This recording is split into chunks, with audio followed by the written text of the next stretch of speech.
समर्थ. शुक्रवारच्या दिवसासाठी मी राखी केळकर आपल्याला सांगण्यासाठी आलेले आहे. आणि आज निर्जला एकादशी आहे. वर्षाची सगळ्यात मोठी एकादशी ही मानली जाते. जर तुम्ही कुठल्याही एकादशीला उपवास नाही केला, परंतु आज जर केला तर ते सर्व पुण्य आज तुम्हाला लाभतं. पण ज्यांना करता नाही आला काही हरकत नाही, परंतु काही त्याचे नियम आहे, जर ते तुम्ही पाळले तर तुम्हाला याचं फळ नक्कीच मिळेल.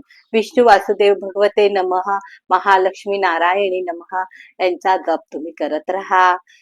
लक्ष्मीला आवडते मखाण्याची खीर, तुम्ही ती गोडामध्ये बनवा आणि सगळ्यांना घरामध्ये प्रसाद म्हणून द्या किंवा सगळ्यांनी मिळून खा.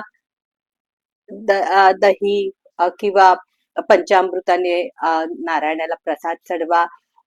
किसमिस म्हणजे मनुके आणि साखर याचा तुम्ही खडी साखर याचा तुम्ही प्रसाद तुम्ही देऊ शकता. त्यांना लक्ष्मीनारायणाला फार आवडतं. आज 5 फळं आहेत, ती 5 फळं, पिवळी 5 फळं तुम्ही आज दानामध्ये द्या, ब्राह्मणाला द्या किंवा प्रसाद म्हणून सगळ्यांना वाटा. ऊस जर मिळाला तर ऊस सुद्धा आज तुम्ही नारायणांना अर्पण करू शकता, त्यांना आवडतं. जर ऊस नाही मिळाला तर गुळ आणि चण्याचा पण नैवेद्य तुम्ही दाखवू शकता. तुळशीची पूजा करायची नाही आहे, जल नाही द्यायचं आहे, लांबूनच तिला प्रणाम करा. संध्याकाळी पिंपळाच्या झाडाखाली तुम्ही दिवा लावा, घरामध्ये दिवा लावा, विष्णू नारायणाच्या इथे दिवा लावा. दुर्वा गणेशजींना वाहायची आहे. विष्णू नारायणाच्या प्रसादामध्ये सुद्धा दुर्वा ठेवा. गाईला चारा देणार तेव्हा त्याच्यामध्ये पण दुर्वा द्या. चपाती किंवा गूळ देणार तेव्हा त्याच्यावर सुद्धा तुम्ही दुर्वा ठेवा.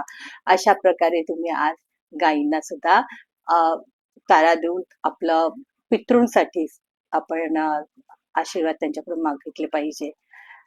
पक्ष्यांना द्या. अन्न कडधान्य वाटा किंवा बारीक मुंगळे वगैरे असतात त्यांना पीठ आणि साखराचा अन्न द्या. अशाने तुम्ही तुमच्या कामाला सुरुवात करा. शुक्रवार आहे तर विसरायचं नाहीये. गुलाबाचं अत्तर इथे लावायचं आहे. चांगलं शुक्रदेवाय नमःचा गजार करायचा आहे. दोन्ही कानाच्या मागे मानेच्या मागे गुलाबाचं अत्तर लावायचं आहे.